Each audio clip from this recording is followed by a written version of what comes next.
Cormac with Barra.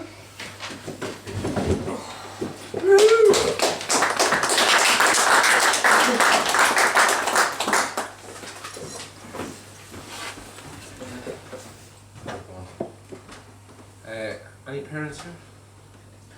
Sorry? I know some of you heard this song already, but I'll do it anyway. So I became a parent 2.5 years ago. The things you take for granted before you have kids, sleep. Sleep is the biggest one. And sometimes your child doesn't sleep, and sometimes they don't sleep for 3 days. And so that means you don't sleep for 3 days. And something funny happens to your mind, when you haven't slept for 3 days and you have a crying child over your shoulder. So this is a poem that's dedicated to that thing that happens to your brain when you haven't slept for 3 days. And it's dedicated to all the parents out there. This is called Ninja Baby Moves, number 214. So each stocking tiptoed ninja step I maneuver a darkened room unkept. My fragile cargo not far to go, to her cradling crib I crept. For my babe in arms will raise alarms unless her doze is tended, and she softly stirs my silent curse. That floorboard's still not mended. But I shrink and cringe that fucking hinge that yearns for lubrication, crack my big toenail off the weighing scales at snail's pace animation. I choke back a scream from pain unseen comes through my soul and heal. A plug upturned from the nightlight, learn this lesson's pain I feel. A blinding, searing, throbbing thump, my little toe, a massive lump, enough to make your wee one jump. You've more elbows than Forrest Gump. But you've made it, dude. Now all you've do is just lay her soft in slumber, but each exhale is a deafening gale and each blink a clap of thunder. And just silence all the voices and commit your zen and key and hear your inner Morpheus and focus Trinity. You're oozing, drained, you're snoozing Wayne lies face down in the crib. Man, you've trapped your hand beneath her grand is gently pried from ribs, but then she starts. Her heart is in your mouth, her eyes are wide and scoping. Oh, she's squirming, her grip is firm. Oh, shirt sleeves left to dangle open, and the jaws pulled back, the teeth are out, the lips are tight and drawn, and sucking in the oxygen, she exclaims a hearty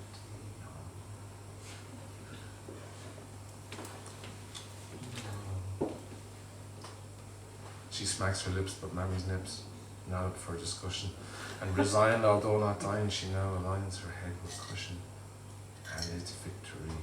Ah, sweet storm of cream, you lie in dreams embrace. Though I'm still ways out from the woods, each step with care retrace.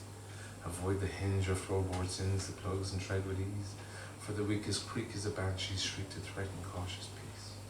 And the monitoring walkie-talkie crackles soft in silence as I stand to guard, like a sentry scarred from the sounds of sudden violence, and it's bliss. But it's calm, it's like back in Nam. The bottle cries subsided, for my loin fruit salad snores and valid tenor keys in private. For Aikido, Kendo, Judo, Kempo, Tai Chi and Shaolin are lost against the ninja powers the parents grew within. Epilogue. Now 16 years have passed us by, the circle is now complete, as Tessa tiptoes up the stairs on slightly tipsy feet. Her teenage ninja mission, her outlet not to wake, for his angry head and his old grey dreads, are too much for her to take. She navigates the floorboard, but forgets the squeaky door. She wakes the feckin' outlet. Now it's Daddy's turn to roar.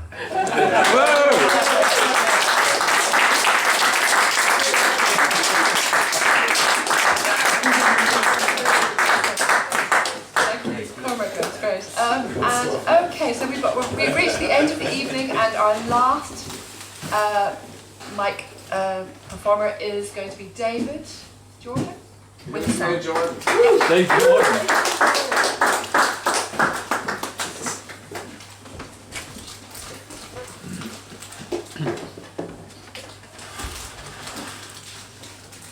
Hello. Hello. Thanks for having me. Just gonna do a song about, I suppose, life, that sort of thing.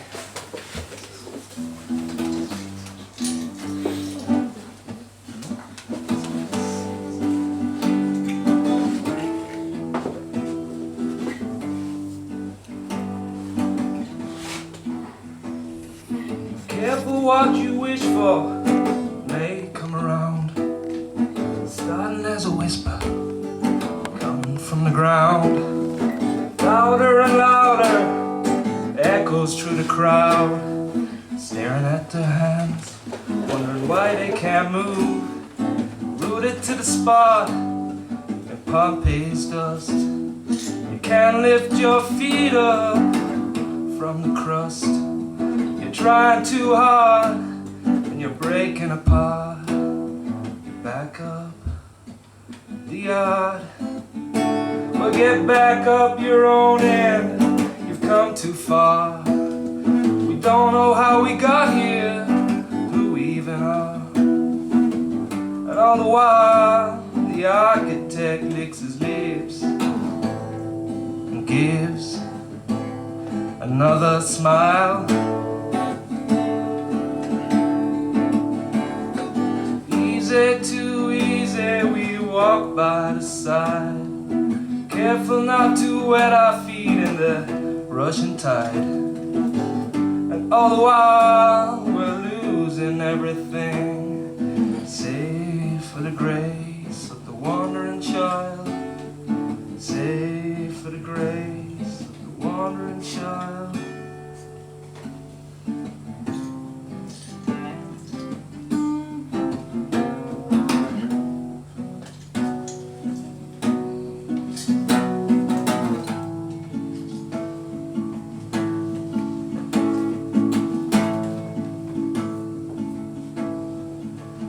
While the truth is offset somewhere, been driven by obscene. Off into the sunset, another little lie. The curtains come down on another charade, because the players forgot their lines. Didn't take the time. Two young lovers kiss under a hole in the sky. They look to the heavens, but the heavens don't know why.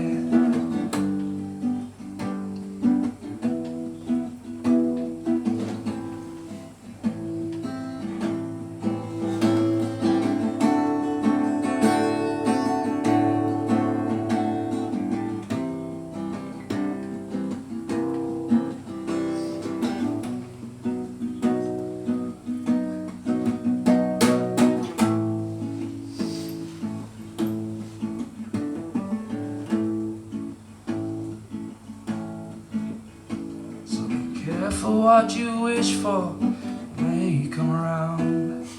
Starting as a whisper, coming from the ground. Louder and louder, it echoes through the crowd. We're staring at our hands, wondering why we can't move.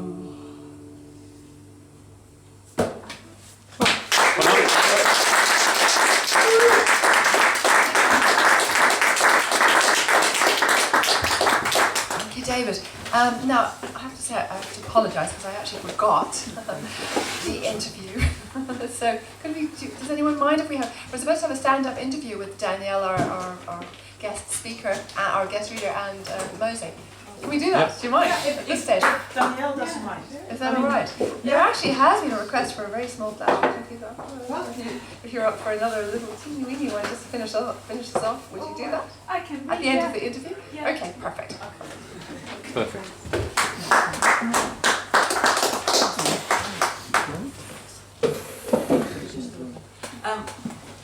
Your stories are really beautiful, beautifully crafted, and with an extreme attention to detail. Also in the fiction story, I think Dinosaurs is a fiction story, basically, as far as I understand it. But do you have the details in your mind when you start? How do you come up with lavender and formaldehyde, or all the the way the woman looks at the washing up and sees a what is it? Psychedelic? No. Psychedelic honeycomb. Is that something based on your own experience, or is that something you call up when you sit there and write?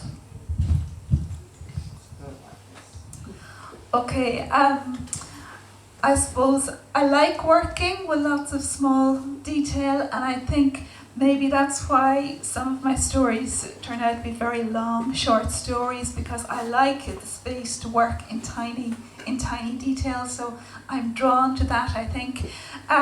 It's not that I have something specific in mind from my own life that I'm describing, but when the story reaches a point where it comes together in my head, it's like it plays out a bit like watching a film in front of me. So it's a bit like I'm watching a film playing, but it's a silent movie. There's no talk at all at that point. So it's like I'm looking at it and writing it down, and it takes me a very long time to get the details right, to get, I suppose, the level of accuracy that I like, that seems to fit the film that's playing. And those little details, they will have a prompt in, maybe something from my life, a general prompt. So for example, that dinosaur story, it started when my youngest child asked me one evening when I was putting him to bed. He said, "Are there dinosaurs on other planets?" And I thought, wow, what a wonderful question, because, perhaps there are. And as well as that, I liked the idea of something that we presume to be lost is not in fact totally gone. It exists somewhere else, but perhaps it is so far from us that maybe it might as well be gone. And will we reach it? Perhaps we will, perhaps we won't. But the story didn't happen until my husband and kids went for a walk one day in the woods near our house and brought home a skull. So that image joined up to something else. And then the little details began to form around that. Lots of other details arrive. So I suppose even from the way I'm talking about it, you can guess it's a very slow process. They take me a very long time to write. Sometimes I might be working on something over a year or two. Not just that one thing, I'll be working on a few things together, but they do take a long time before they arrive at that level of detail. Thank you very much.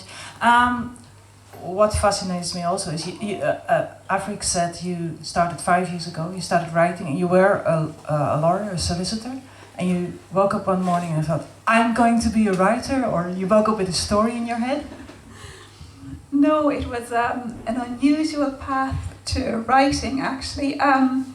A few years back, I became very ill, very, very suddenly, and it turned out to be a long-term illness, and I had to stop work quite suddenly. I was practicing as a lawyer at the time, and I had to transfer all my clients to another lawyer, and I was at home, and I suppose I had time on my hands, and funnily enough, the way things work out, very shortly before I became ill, I'd had a feature article published in the Irish Times.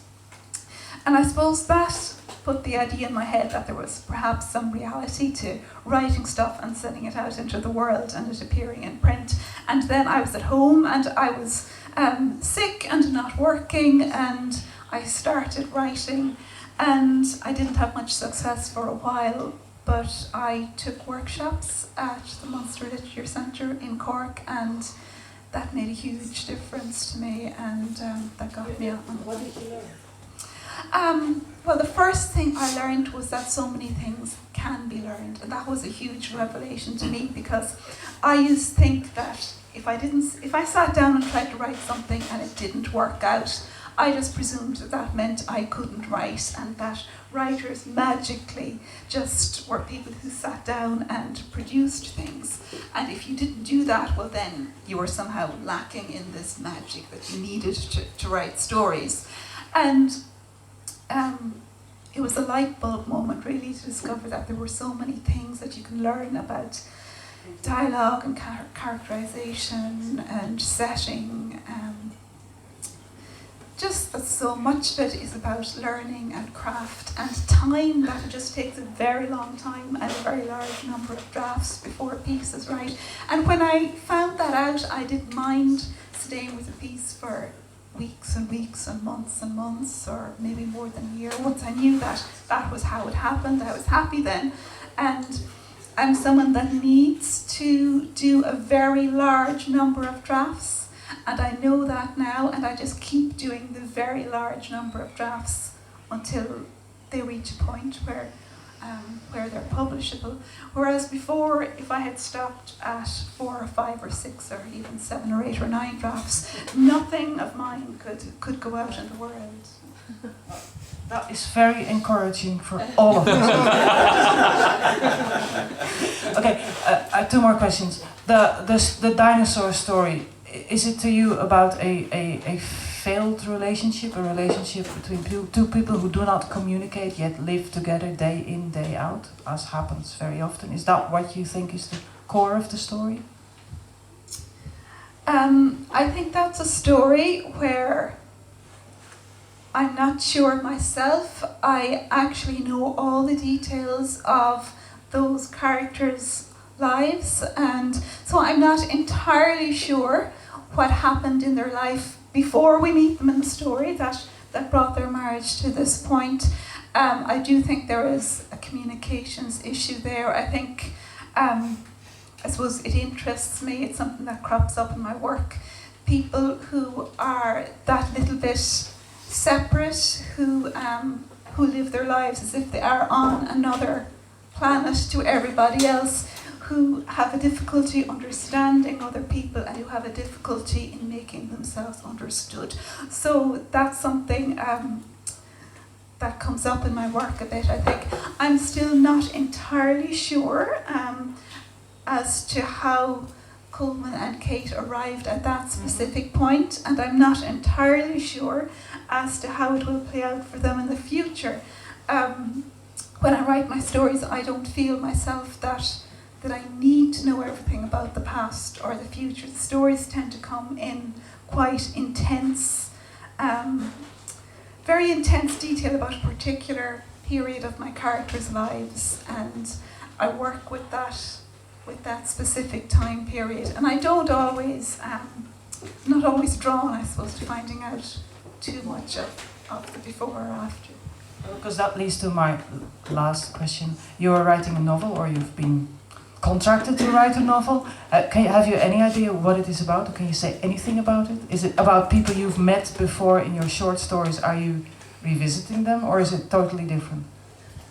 Okay, well, what I can say about it, and I'm not going to talk too much about what it's about because I'm at such an early stage and I'm still figuring things out about it in my own head.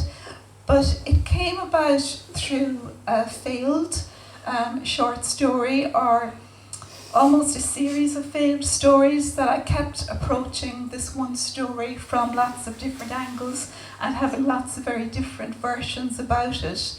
And it took me a long time to realise that it was probably part of they were all parts of a much larger work that is going to be the novel.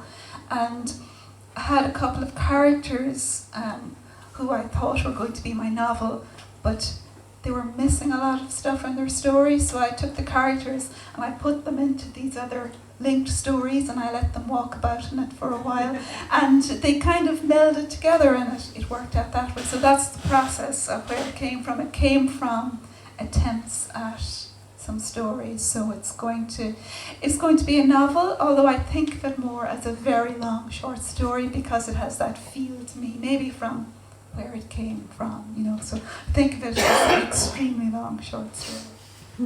I look forward to reading it and to seeing the movie. Oh. Thank you very much.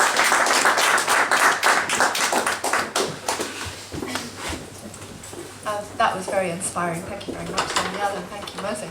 Really, really inspiring. And thank you very much for coming all the way to read to us. And your stories are absolutely fantastic. Should we ask for a flash? There's a bit of a, you see, we don't want to let you go. Would you give us another tweet? Have you got another flash? I don't have another flash. I could read a tiny section out of a different story. Tiny section that would be a little cameo. Would you like a little cameo before we go? Yes. Should we have a little cameo? Quick little cameo. Thank you. And then we'll wrap up.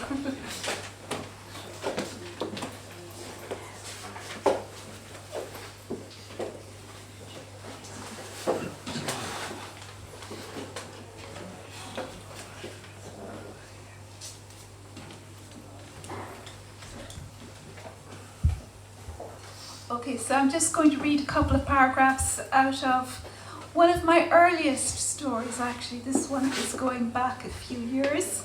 It was published in Stinging Fly in spring 2012, and it's called All About Alice. August was heavy with dying blue bottles. They gathered in velvety blue droves on the window panes and beat their gauzy wings against the glass. They squatted, black and languid, along the sills. Alice slouched low in an armchair in the kitchen, watching her father's curious ballet. The bottoms of his trousers rolled high above his ankles, unfurled a little further with every stumbling jeté. His newspaper carved frantic circles in the air as he struck at the flies. "Feckers," he shouted, "whores." Maddened, the blue bottles looped like spitfires. They ricocheted off the lampshades and pinged off the cabinets that held Alice's Irish dancing medals. One came to rest, dark and glittering on the television. Thwack, and a fly dropped to the floor. Alice stared out the window as the kitchen rang with the crunch of blue bottle on lino.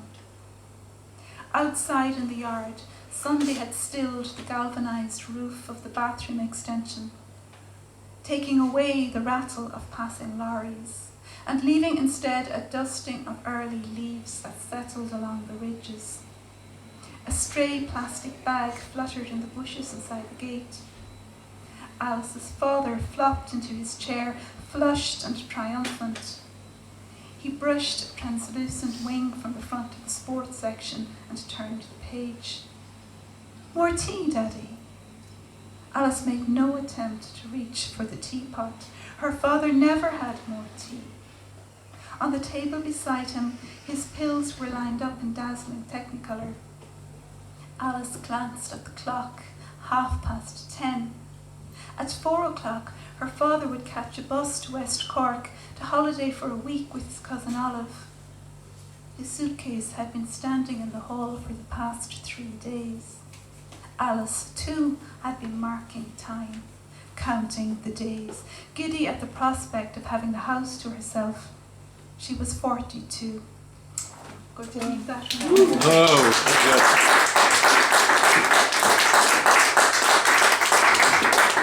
That was great. I'm expecting big things for our next month's meeting. I'm hoping you're all going to be inspired. Okay, so thank you, Danielle, again. Thank you, you've been very obliging. And also thank you to the Barras for the sponsorship and support for tonight. Thank you to, is it Gary or Chris on Gary. sound? Gary on sound, thank you very much. Cork County Council Arts Office, as always, for their support. At our next meeting on the 2nd of June, we've got Ian Wilde, so that will be great, so come to that. And then, of course, June's actually quite busy because we also have Bloomsday on the 16th, so please dress up and come along. There's going to be a breakfast here, a sort of brunch, and we'll all read poetry and do mad things. And I think we're going to start, are we going to do a kind of walk through town, aren't we? I think we're starting at the church at 11:45, is it? Post office. At the post office. And we're going to walk sedately, as Buck Mulligan did, and Molly Bloom, and we're all going to look fabulous. And we're all going to read all of And we're all going to Ulysses read before from that day. Ulysses. Yes. Yeah, we're all going to read a And the little feeling was way section that from night. Ulysses. So get Ulysses quickly, get it on Kindle, and read it and start practicing. Okay, so that's on June the 16th, and then on June the 19th to the 21st is the Clonakilty Arts Festival, and of course we've got 2 readings then, don't we? Yeah, Emmett. One here and one at the Emmett Hotel. Yeah. So madly busy month. So yeah, so thank you very much everyone for coming. And thanks, very Afric. much to Danielle.